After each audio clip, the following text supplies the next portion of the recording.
Many people believe plastic and sustainability cannot go together. But in reality, it depends on how the material is managed. Today, we will show you how Indoplasko integrates quality and sustainability into every step of production. Our production materials consist of a combination of virgin polyethylene and recycled polyethylene. On average, more than 50% of our PE products contain recycled material. Before molding begins, all pellets are processed into fine powder. Virgin and recycled materials are milled separately using dedicated systems.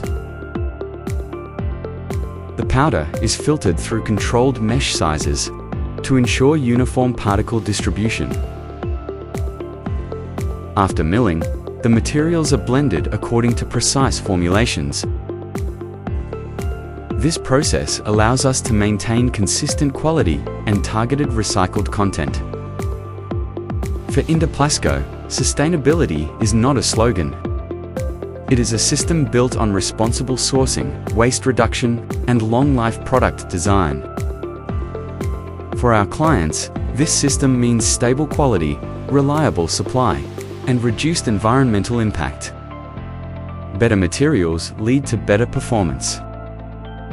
Plastic can be part of a sustainable future when managed responsibly. At Indoplasko, we are committed to building that future together with our partners. Contact Indoplasko today to discuss your material and production needs.